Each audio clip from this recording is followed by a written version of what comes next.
Assalamualaikum warahmatullahi wabarakatuh. Kembali lagi kita di Iko Berita tahap apa? Di sini saya sedang bersama Dimas Sultan. Saya Akia Sultan. Emang ya? Emang bener. Kemarin tidak datang.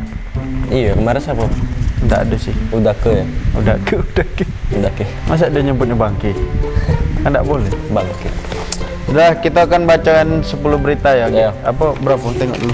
10 ya. 10 ya. Aku 10 belum berita. baca. 10 berita.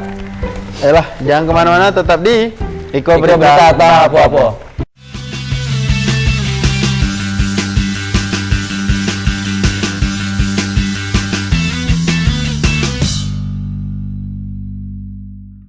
Halo, ganti-ganti. Nah, di segmen pertama nih ada namanya apa nih?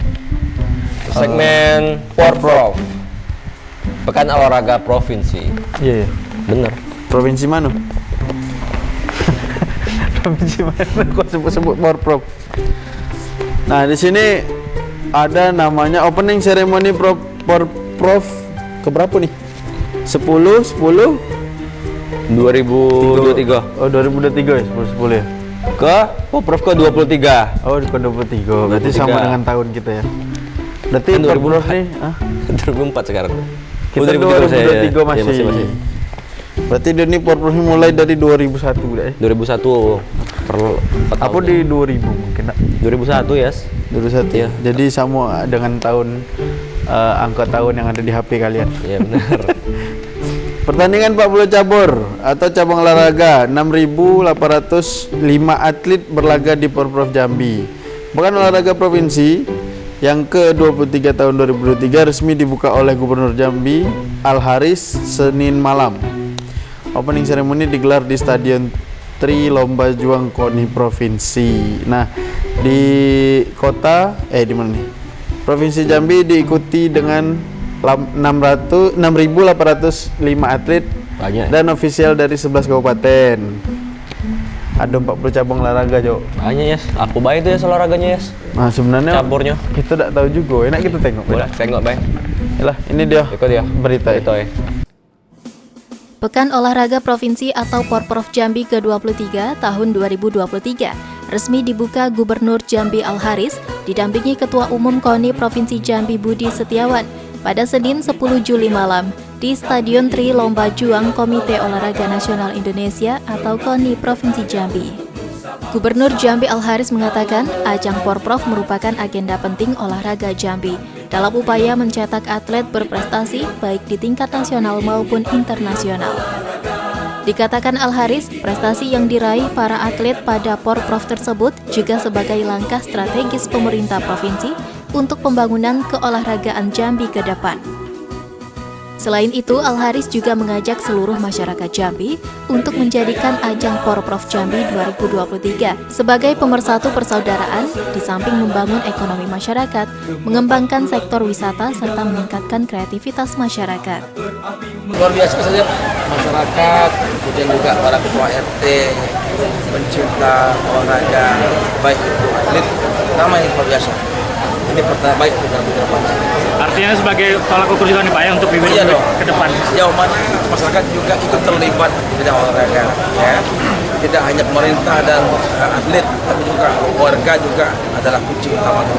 Dalam opening seremoni Porprov Jambi, ribuan masyarakat memenuhi Stadion KONI untuk menyaksikan langsung berbagai pertunjukan dan defile atlet yang juga menghadirkan artis ibu kota. Sementara itu, Ketua Umum KONI Provinsi Jambi, Budi Setiawan menyampaikan, dengan digelarnya opening seremoni Porprov ke-23 yang megah dan meriah ini sebagai bentuk apresiasi oleh Gubernur Jambi kepada atlet yang terbaik dalam meraih medali di SEA Games dan Pekan Olahraga Nasional atau PON sebelumnya. Budi menjelaskan pada Porprov Jambi tahun ini ada 40 cabang olahraga yang dipertandingkan dengan total atlet dan ofisial dari 11 kabupaten kota seprovinsi Jambi sebanyak 6.805 orang. Budi berharap olahraga 3 tahunan ini memiliki arti dan tujuan yang ingin dicapai sebagai barometer mengukir kemampuan atlet. Selain itu juga sebagai ajang atlet potensial yang akan dibawa ke Porwil, Prapon, dan PON nantinya. Acara malam ini adalah acara Porprov yang termega di Provinsi Jambi tahun 2023. Banyak poprov yang sudah dilakukan, alhamdulillah. Poprov di kepemimpinan Bapak Gubernur Provinsi Jambi, beliau ini untuk apresiasi atlet-atlet kita yang terbaik yang sudah meraih medali di SEA Games, di PON. Inilah bentuk apresiasi Bapak Gubernur terhadap masyarakat Jambi. Dalam kesempatan ini, Gubernur Al-Haris juga menyerahkan tali asih kepada atlet-atlet senior berprestasi yang pernah mengharumkan nama Provinsi Jambi di tingkat nasional dan internasional. Rian Chen Chen, JEK TV melaporkan.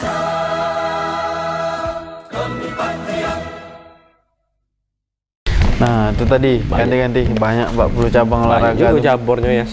Mungkin di video tadi tidak semua ya kita lihat. Iya, sebagian.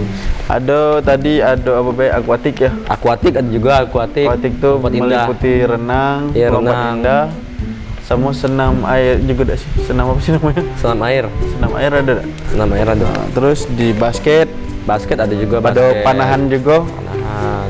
Angkat berat, alat berat apa? Angkat berat. Angkat berat Tuh. Pingpong. Tuh ada kawan aku tuh. Selamat kawan aku ya. Cabat emas lagi kayaknya. Siapa? Ada kawan aku. Janganlah disebut. Dia kemarin aku undang nak mau datang. Atlet apa ya? Atlet angkat besi. Dia kemarin sampai main ke Papua. Wih, mantap. Sudah lagi kau kuundang datanglah kau sekali, Jo. Iya. Malu aku. Pentingan. Dah, lanjut berita kedua. Di berita kedua ini masih dalam Porprov juga nih, Yas. Porprov. Iya, pembukaan cabur panahan Porprov Jambi, Ketua Parpani Herianto berharap akan lahir bibit-bibit atlet berbakat Kota Jambi. Ini sebanyak 133 atlet panahan dari 11 kabupaten Ya. mengikuti cabang olahraga panahan di Pekan Olahraga Nasional Provinsi ke-23. Ya. Nah, kayak mana beritanya? Ikut dia. Berita. Pengprov Persatuan Panahan Indonesia Jambi resmi menggelar pembukaan cabang olahraga panahan pada Pekan Olahraga Provinsi Porprov Jambi ke-23 tahun 2023 bertempat di Stadion Mini Kota Jambi pada Senin 10 Juli pagi. Pembukaan cabur panahan ini ditandai dengan memanah yang dilakukan oleh Ketua PB Porprov Jambi AS Budianto, didampingi Ketua Pengprov Perpani Jambi Herianto dan Sekretaris Dispora Provinsi Jambi Muhammad Syahran. Dengan jumlah peserta sebanyak 133 orang atlet panahan dari 11 kabupaten kota di Provinsi Jambi. Mereka akan memperebutkan 15 medali emas panahan pada kejuaraan Porprov tahun ini. Pertandingan cabur panahan ini akan berlangsung selama 5 hari hingga 15 Juli 2023 mendatang. Ada 3 divisi atau kelas yang dipertandingkan pada cabur panahan, di antaranya divisi nasional, divisi compound, dan divisi recurve. Pada kesempatan tersebut, Ketua Pengprov Perpani Jambi Herianto mengatakan tujuan dari kegiatan ini untuk mengukur dan menjaring atlet panahan dari pembinaan yang telah dilakukan, sehingga mereka dapat berkompetisi dan bersaing untuk ke ajang nasional.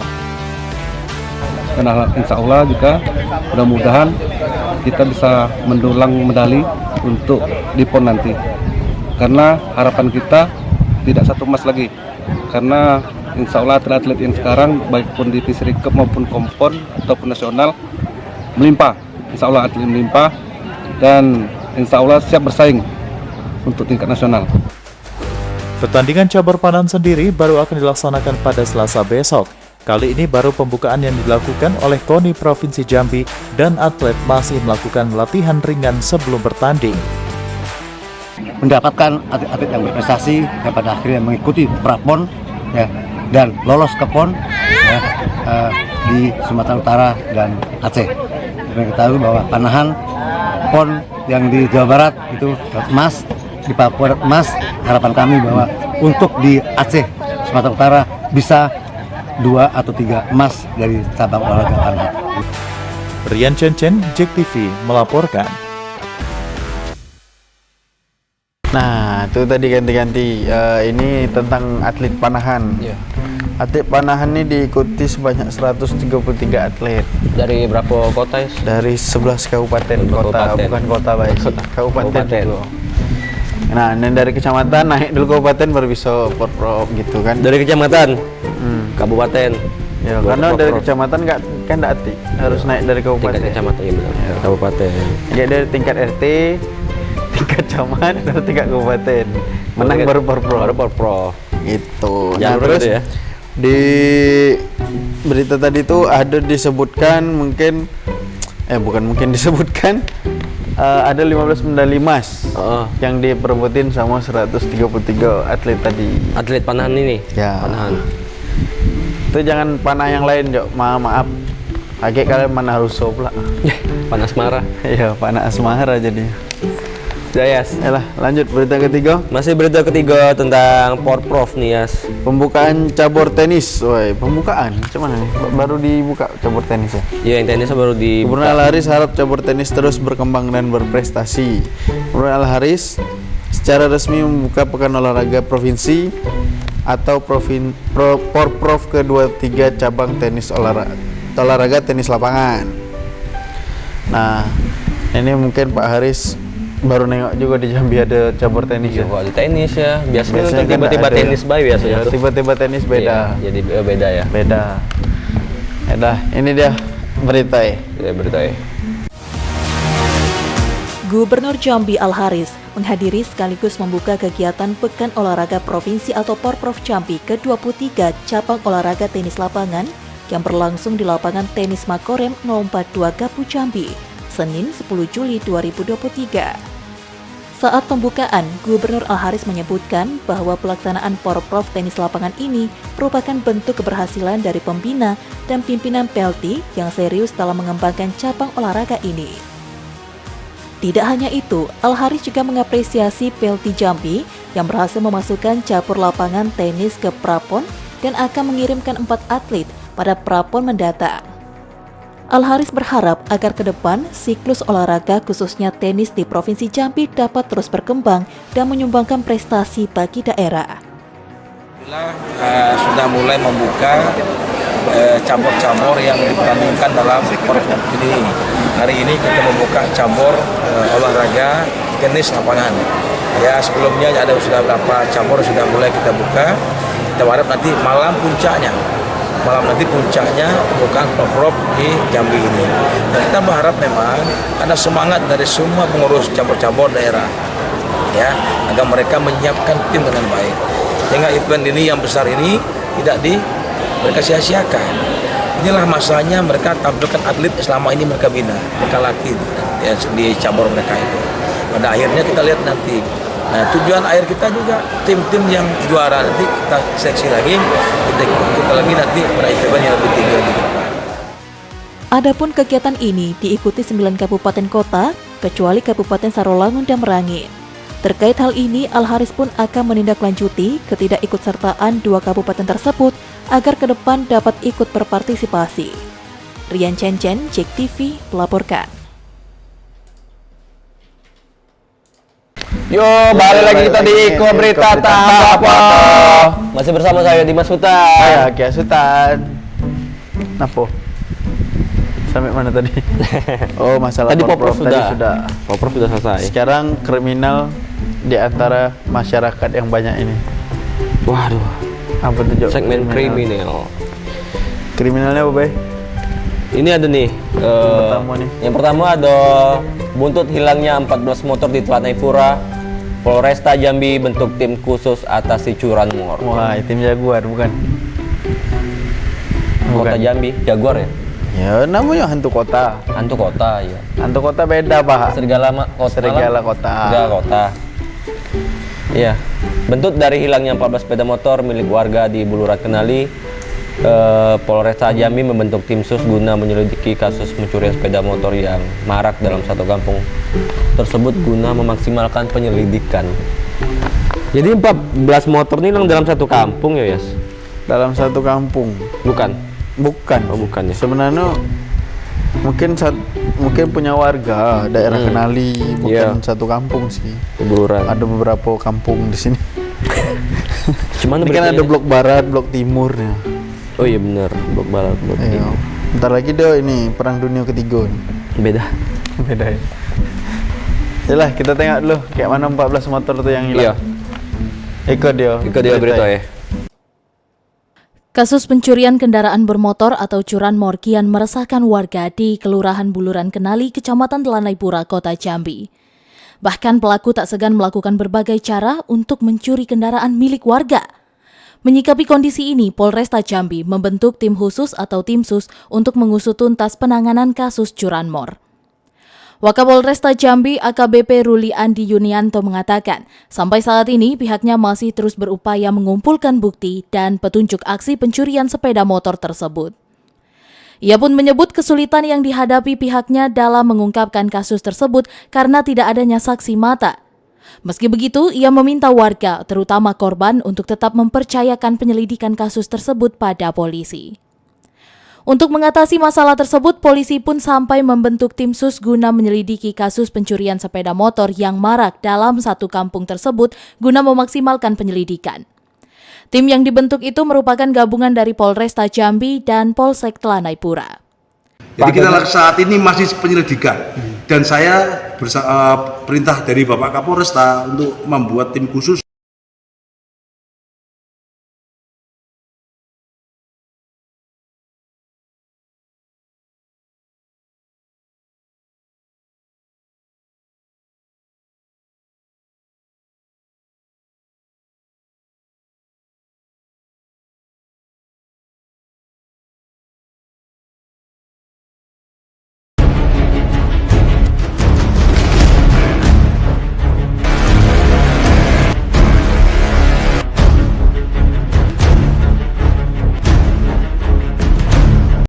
Ruli mengimbau kepada masyarakat Kota Jambi agar selalu berhati-hati saat memarkirkan kendaraan.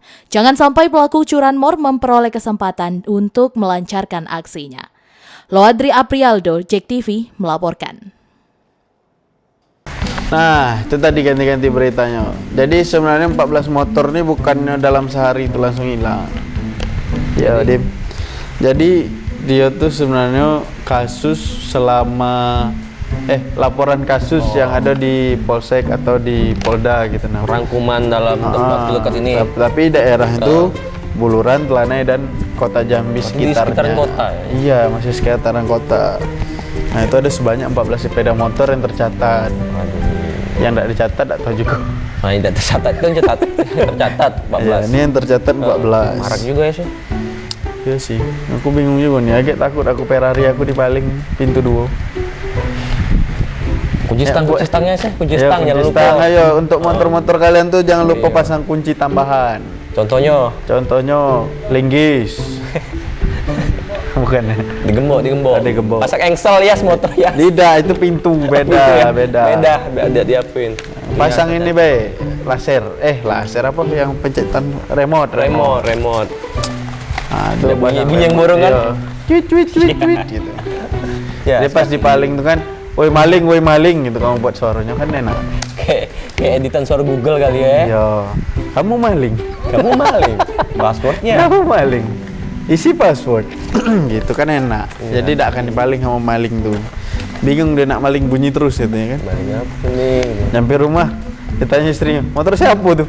Maling tadi gitu deh. Iya. Kok bising nih gitu. Oke Google. Ya udahlah. Yuk, kita lanjut ke berita kelima. Berita apa tuh, Yas? Ada tolak berhubungan badan. Maksudnya gimana nih? Ada orang nggak mau hubungan badan enggak? Padahal suami istri gitu kan. Berhubungan badan. Iya, berhubungan badan. Macam mana beritanya? Itulah, kita nih gara-gara ditolak berhubungan badan seorang suami bernama di kabupaten. Tidak disebut mungkin namanya sini, disamarin we namanya. Dimas, taruhlah Dimas. Tidak usah kau. Bukan. Agus. Nah, Agus yang ada di luar sana. Nih kau cari istri kau. Di Kabupaten Batanghari tega menghabisi nyawa istrinya dengan cara membakar. Waduh. Wih, sungguh keji sekali ya. Piksu kali ya, membakar baik. Dibakar kayak mana? Ikut dia berita. Satreskrim Polres Batanghari berhasil menangkap pelaku pembakaran istri bernama Paris. Pelaku nekat melakukan perbuatan tersebut karena istrinya menolak berhubungan badan dengan suami. Kejadian ini terjadi di mes perumahan PT Citra Mulia Manunggal, Kecamatan Marosepu Ulu. Saat dibakar, korban yang tubuhnya mengalami luka bakar sempat 2 kali dirawat di rumah sakit, namun naas korban tak mampu bertahan dan akhirnya meninggal dunia. Kanit TPA Polres Batanghari, Ibda Ferdinand Ginting mengatakan, pelaku membakar istrinya karena emosi. Sang istri menolak diajak berhubungan badan. Pelaku membakar istrinya pada saat korban sedang melipat pakaian di dalam kamar. Sebelumnya, pelaku juga sempat bertengkar dan membawa jerigen berisikan BBM jenis bensin. Dengan emosi, pelaku pun langsung menyiramkan bensin ke tubuh sang istri dan menyulutkan korek api ke tubuh korban. Di kamar korban dan pelaku itu ada jerigen bensin. Nah, secara spontan diambil pelaku, kemudian disiramkan ke tubuh korban. Nah, pada saat disiramkan itu, bensin itu juga mengenai tangan pelaku. Nah, pada saat pelaku ngambil korek api gas, disulutlah korek api itu ke tubuh korban dan mengenai tangan kiri dan tangan kanan pelaku. Itu korban tuh siapa bang? Istrinya tuh bukan? Istrinya. Siapa nama istrinya? Istrinya Leni. Umurnya 36 tahun. Kalau si pelaku? Kalau pelaku namanya Paris. Umurnya 40. TKP kejadian di mana? TKP-nya di MES PT CMM Muara Sebo Ulu. Ya. Untuk saat ini korban sudah meninggal dunia. Pada tanggal 1 Juli pukul 21.00. Meninggal di mana bang? Di rumah sakit. Rumah sakit umum. Ini dijerat dengan pasal berapa? Untuk pelaku kita jerat pasal 44 ayat 2 Undang-Undang Nomor 23 Tahun 2004 tentang penghapusan kekerasan dalam rumah tangga. Motifnya? Motifnya karena pelaku tidak mendapatkan hubungan badan dengan istrinya. Akibat perbuatannya, pelaku dijerat dengan pasal 44 ayat 2 Undang-Undang Nomor 23 Tahun 2004 dengan ancaman hukuman 15 tahun penjara. Slamet Riyadi, Cek TV, melaporkan.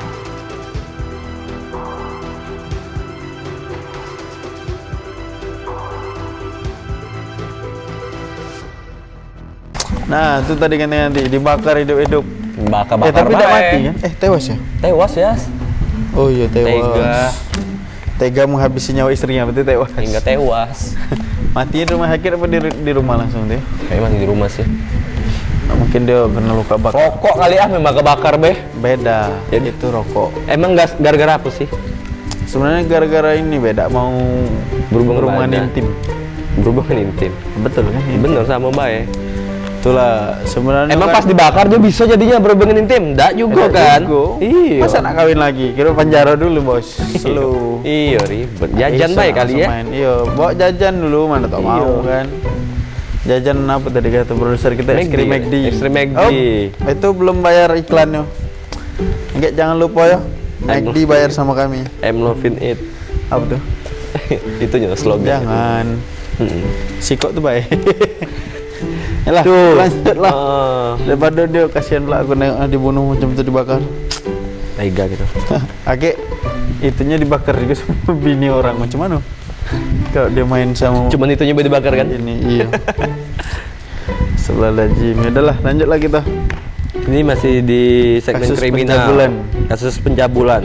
Seorang santriwati. Wah, lanjutin. Santriwati mana tuh? Kasus pencabulan terhadap seorang santriwati Abdul Aziz dijatuhkan hukuman 11 tahun penjara.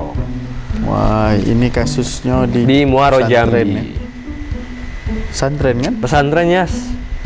Abdul Aziz terdakwa kasus dugaan pencabulan terhadap seorang mantan santriwati. Oh, mantan.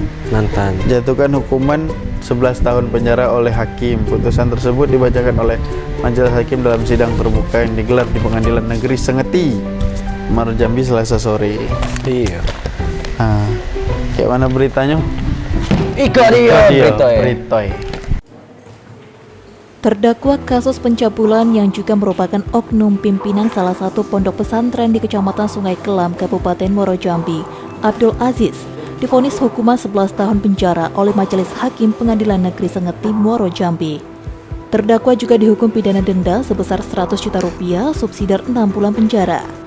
Vonis ini lebih tinggi 1 tahun dari tuntutan jaksa penuntut umum Kejaksaan Negeri Muaro Jambi yang menuntut terdakwa Abdul Aziz 10 tahun penjara. Majelis Hakim dalam amar putusannya menyatakan sependapat dengan jaksa penuntut umum. Hanya saja putusan yang diberikan lebih berat dari tuntutan jaksa.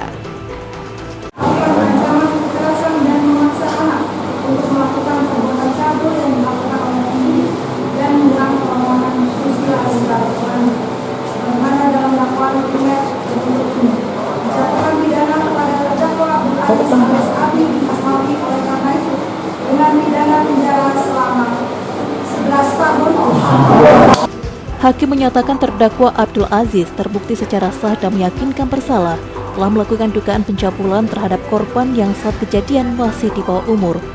Usai membacakan vonis, majelis hakim memberikan waktu kepada terpidana Abdul Aziz untuk melakukan upaya banding atau menerima. Tidak sesuai dengan risiko yang kami alami dengan trauma anak kami ke depannya kayak gimana. Itu dengan hukuman 10-11 tahun itu masih tidak sesuai, tapi itulah putusan yang terbaik yang sudah dikeluarkan oleh majelis. Yang jelas itu kalau secara psikologis tidak bisa dihilangkan seumur hidup Pak, kalau masalah kayak itu. Jadi ya kami berharap dari pihak pemberdayaan perempuan masih mau mendampingi kami untuk merehabilitasi anak kami. Disampaikan oleh ayah korban bahwa korban dan keluarganya yang turut menyaksikan jalannya sidang terlihat menangis haru dan bahagia ketika mendengar vonis yang dibacakan oleh majelis hakim.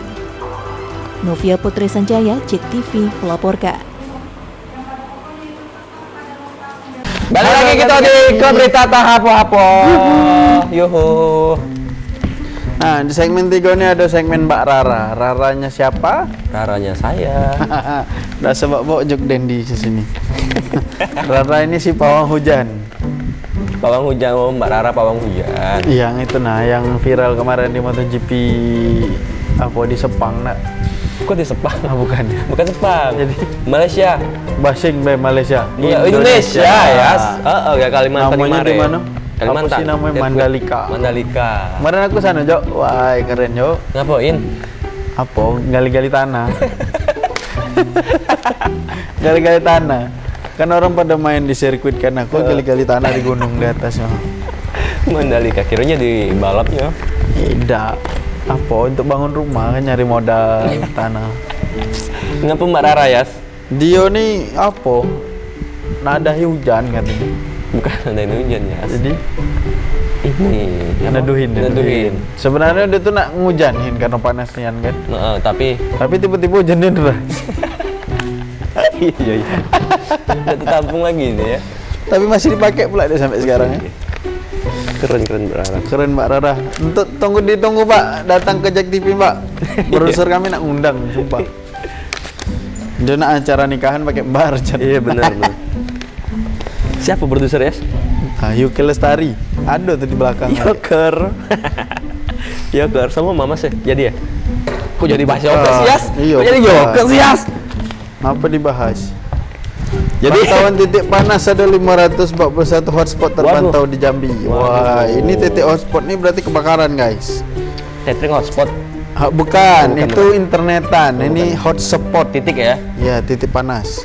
Sepanjang tahun 2023 hingga 10 Juli 2023 kemarin, ada sebanyak 541 titik panas atau hotspot di Provinsi Jambi. Nah, itu tadi. Itu tuh hotspot tuh bisa menyebabkan kebakaran. Menurut BMKG. Apa?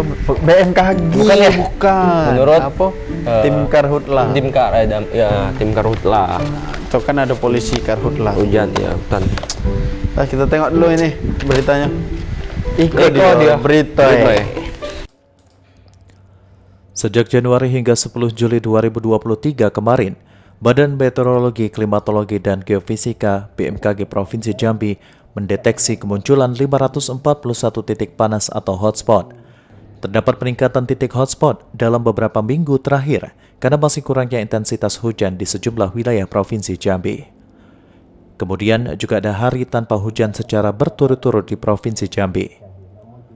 Curah hujan yang masih kurang ini terdapat di Kabupaten Tanjab Barat, Kabupaten Merangin, dan Kabupaten Sarolangun. Kondisi tersebut membuat hotspot paling banyak muncul di 3 kabupaten tersebut. Dari awal Januari 2023 sampai hari ini tanggal 10 Juli 2023 terpantau dari kami menyatakan ada sekitar 541 titik panas yang kami laporkan pada pagi dan sore hari. Dan yang terbanyak masih di wilayah Kabupaten Tanjung Jabung Barat, kemudian diikuti oleh Kabupaten Sarulang dan Kabupaten Merangin. Di tiga wilayah tersebut yang masih mendominasi adanya titik panas sampai hari ini di wilayah Provinsi Jambi. BMKG Provinsi Jambi memprediksi saat ini Provinsi Jambi masih memasuki musim kemarau, sehingga potensi kemunculan titik panas lebih banyak di sejumlah daerah. Heru Saputra, JEK TV melaporkan. Nah, itu dia tadi, sebenarnya tuh hotspot di Jambi ini banyak, bukan cuma situ. Cuma yang diketahui biasa gitu. Itu yang diketahuinya ya. Iya. Pak, besok undanglah kami Pak nengok hotspot Pak. Pengen naik helikopter. Iya kan? Iya pengen ya. Biasanya pergi ngecek tuh BPBD, Badan Penanggulangan Bencana Daerah. Jadi minggu terakhir kurangnya intensitas hujan di sejumlah wilayah Provinsi Jambi mengakibatkan timbulnya 541 titik kebakaran. Hotspot. Ngantuk ya? Iya sih. Nggak sempat ngopi. Macam lagu tuh. Jangan disebut ujungnya. Ya udahlah, kita lanjut dulu ke berita selanjutnya. Ada di berita masih perakira BMKG juga sih. Masih perakira BMKG juga masih. Ada dari Juli sampai September curah hujan akan semakin rendah. Waduh. Dia di Kuala Tungkal nih BMKG. Pancaroba ya sih? Iya, sekarang tidak menentu. Iya, tiba-tiba hujan. Tiba-tiba demam ya kita tak. Tiba-tiba main tenis. Tiba-tiba tenis. Beda. Tiba-tiba porprov. Tiba-tiba nikah ya kan? Tiba-tiba nikah. Perakira BMKG Juli sampai September curah hujan akan semakin rendah di Kuala Tungkal. Jadi mengalami penurunan kemarau di tahun 2023 nih. Jadi prediksi Badan Meteorologi, Klimatologi dan Geofisika BMKG Stasiun Meteorologi Kelas 1 Sultan Taha Jambi mulai akhir bulan Juli hingga September 2023 curah hujan akan semakin rendah. Nah, itu dia tadi. Yes. Kita tengok akhir beritanya. Boleh. Atau ada hotspot yang mati kan? Amin. Iko dia. Berita. Di Kabupaten Tanjung Jabung Barat sendiri, terkhusus di dalam kota Kuala Tungkal, beberapa hari terakhir kerap dilanda hujan namun dengan intensitas sedang. Terkait hal ini, Kepala BMKG Stasiun Meteorologi Kelas 1 Sultan Taha Jambi, Ibnu Sulistiono mengatakan, wilayah Provinsi Jambi akan mengalami curah hujan yang semakin rendah selama periode musim kemarau ini. Kondisi ini disebabkan oleh fenomena El Nino yang diprediksi akan terjadi bersamaan pada akhir bulan Juli hingga bulan September mendatang. Bahkan, sebagian besar wilayah Provinsi Jambi diprediksi akan mengalami curah hujan dengan kategori di bawah normal, lebih kering dari kondisi normal. Dengan rendahnya curah hujan ini, diharapkan dapat segera diantisipasi oleh semua pihak untuk menghindari dari dampak terburuk kemarau yang sangat ekstrim tersebut. Perlu diwaspadai bahwa BMKG sudah memperkirakan awal dan puncak musim kemarau, khususnya di Provinsi Jambi perlu mulai diwaspadai pada pertengahan Juli sampai akhir Juli dan sampai bulan Agustus September 2023 itu memiliki ataupun diperkirakan mendapat curah hujan yang rendah. Perlu ditambah dengan sifat hujan dari normal hingga bawah normal, sehingga mulai akhir Juli, Agustus, dan September 2023 untuk masyarakat di Provinsi Jambi harus sudah mulai menghemat air karena potensi curah hujan sudah rendah pada bulan tersebut. Dampak dari rendahnya curah hujan ini, masyarakat diimbau untuk tetap menjaga kondisi kesehatan tubuh karena suhu panas akan meningkat dari sebelumnya. Selain itu, juga diimbau untuk menghindari pembukaan lahan dengan cara membakar, karena dengan panasnya cuaca yang menyebabkan kekeringan dapat menyebabkan mudahnya terjadi kebakaran. Surya Kurniawan, JEK TV melaporkan. Balik lagi kita di berita tak apa-apa. Dari tadi nih berita panjang lebar. Belum. Terakhiran baik. Sebenarnya kami ini nak masuk politik guys, kami kasih tahu partainya ya. Ya partainya ada di seluruh Indonesia. Nah, di sini ada kontestasi politik. Apa tuh ya? Kontes politik. Kontes ini mungkin ajangnya berpolitik ria kira. Iya, ajang politik ria. Apakah mereka mau milih sebelah sini, milih sebelah sana, apakah mau tambah periode? Beda. Maaf Pak, jadi sumpah. Jumlah pemilih di Kota Jambi tahun 2024 didominasi generasi milenial. Wah iya sih, banyak pamflet-pamflet tuh cewek-cewek cantik, cowok-cowok ganteng kan. Jumlah pemilih ya? Oh salah ya. Bukan yang jadi di Bukannya partainya. Jumlah pemilihnya. Oh jumlah pemilih. Banyak kan milenial. Nah, ini apa tuh? Jadi Komisi Pemilihan Umum menetapkan daftar pemilih tetap atau DPT di Kota Jambi sebanyak kurang lebih 451.723 pemilih. Dari sebanyak itu, KPU membagi pemilih berdasarkan generasinya. Nah, kita lihat dulu mana yang milenial tuh. Iya. Ikut dia. Berita. Dalam menghadapi pemilu tahun 2024 di Kota Jambi, berdasarkan daftar pemilih tetap atau DPT di Kota Jambi, sebanyak kurang lebih 451.723 pemilih. Kemudian, KPU Kota Jambi juga membagi pemilih berdasarkan generasinya berdasarkan DPT pada tahun 2024 mendatang. Pembagian berdasarkan generasi ini terbagi dalam 5 generasi. Dari pembagian generasi tersebut, Ketua KPU Kota Jambi menyebutkan bahwa untuk Kota Jambi didominasi oleh generasi milenial, yakni sebanyak 156.853 pemilih. Diketahui pembagian generasi tersebut sebagai berikut. Generasi milenial 25 hingga 39 tahun sebanyak 156.853 pemilih. Generasi X 40 sampai 55 tahun sebanyak 129.327 pemilih. Generasi Z 17 hingga 24 tahun sebanyak 101.835 pemilih. Baby Boomer 56 hingga 76 tahun sebanyak 58.175 pemilih. Lansia di atas 76 tahun sebanyak 5.533 pemilih. Untuk di Kota Jambi itu milenial dari umur 25 sampai 39 tahun ada 156.493 orang. Kemudian yang kedua generasi X yang kisaran umur 40 sampai 55 tahun dengan jumlah 129.327 orang. Nah, kemudian yang berumur 17 sampai 24 tahun atau generasi Z itu 101.835. Nah, kalau untuk kisaran umur 56 sampai 76 tahun ada di jumlah 58.175. Sandi, JEK TV melaporkan.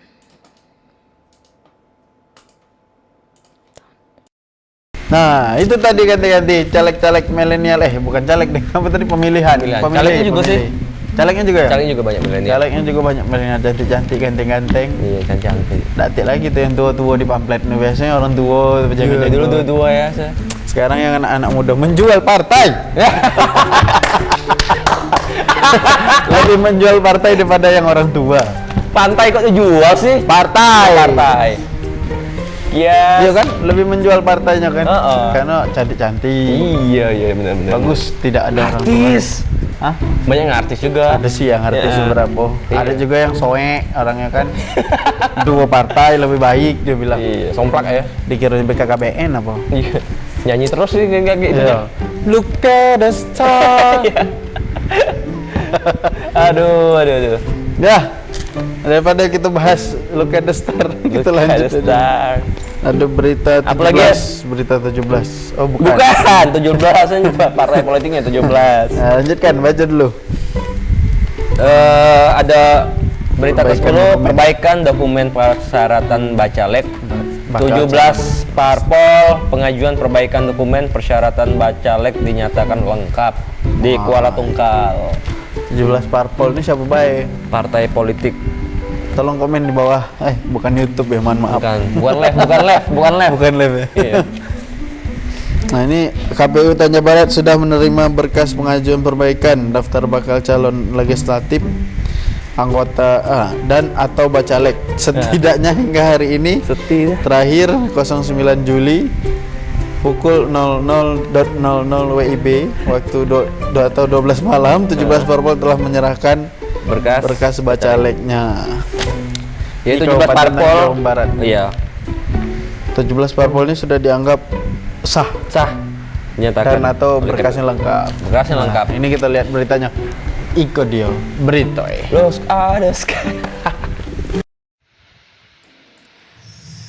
Pengajuan perbaikan daftar bakal calon anggota legislatif atau bacalek telah dibuka sejak 23 Juni hingga 9 Juli kemarin.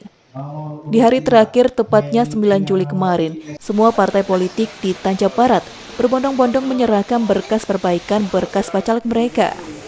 Suasana ini terlihat pada Minggu malam. Sejumlah parpol silih berganti mendatangi kantor KPU guna menyerahkan berkas perbaikan bacalek mereka.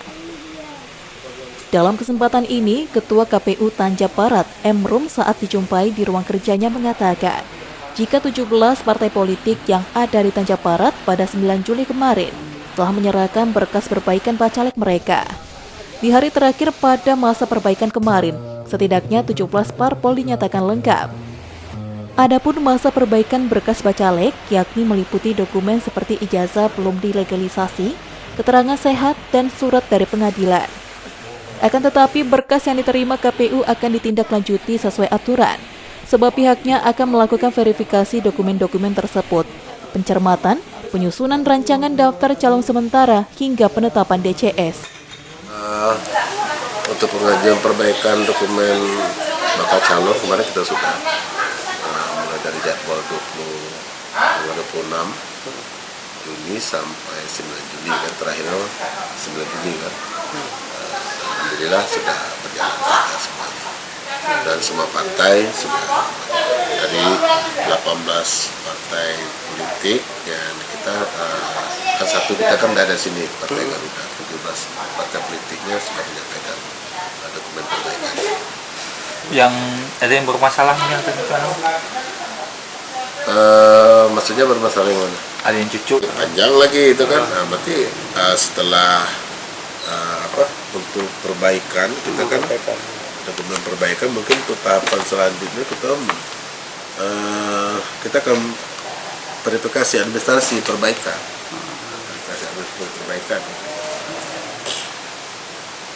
Sudah di tanggal berapa, Bang? Kalau sesuai jadwalnya verifikasi administrasi perbaikan dokumen persyaratan bakal calon itu mulai dari 10 Juli sampai 6 Agustus.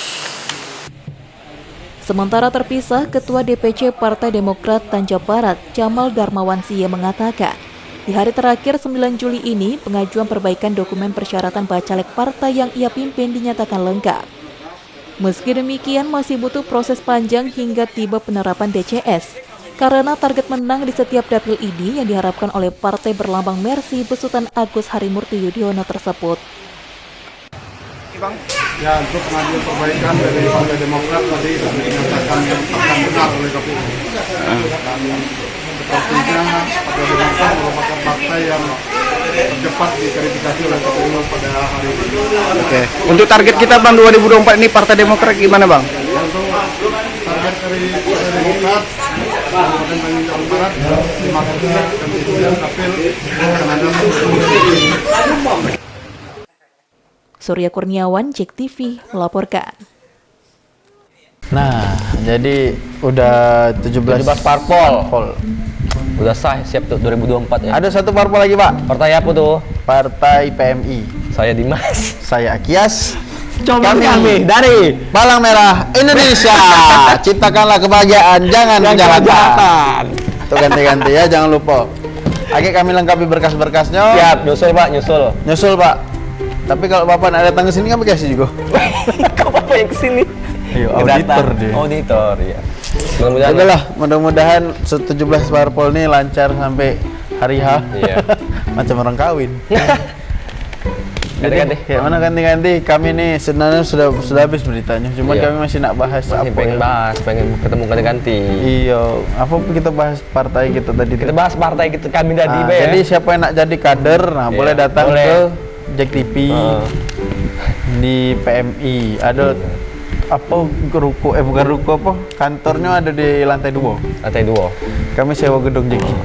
Kaki kami masih lah ke grup ya. Iya, grup kader PMI. Kader apa? Palang Merah Indonesia. Itu kan bukan partai. Bukan ya? Bukan partai. Jadi apa? Partai Merah Indonesia. Oh, Partai Merah ya. Kalau gitu. Nah, kita Partai Merah. Berarti bukan Palang Merah ya? Bukan Palang Merah. Palang Merah Remaja. PMR itu PMR. Beda. Ganti-ganti. Terima kasih banyak. Terima kasih banyak sudah bersama kami selama berapa? Satu jam lebih. Tak terasa 1 Tak jam terasa. juga rupanya. Kami segenap kru yang bertugas dan saya ada di atas ini, nama saya siapa? Akias Hutan. Dan sebelah saya Dimas Hutan. Dan kru yang bertugas pamit undur diri. Mohon maaf jika ada salah kata-kata ganti-ganti. Ya, mohon maaf juga kalau ada yang tersinggung. Iya, Ibu produser, Abang kameramen, siapa lagi?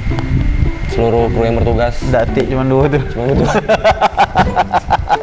Jujur banget.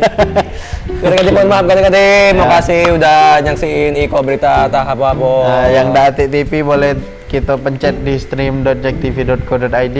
Iya. Dan yang Datik juga internet, nah bisa nonton di HP-nya. Di YouTube ya. YouTube ada juga. Saksikan Gitu. terus. Dan juga jangan lupa follow Instagram kita ada di Jack TV. Jack TV. Terus apa lagi? Tonton terus Iko Berita Tahap apa setiap hari Rabu jam 8 malam dan hari Kamis. Hari Kamis tayangan ulangnya ada di jam 5 sore. Oke, ganti-ganti kami pamit undur diri. Dadah. Wassalamualaikum warahmatullahi wabarakatuh. Salam PMI. Salam PMI.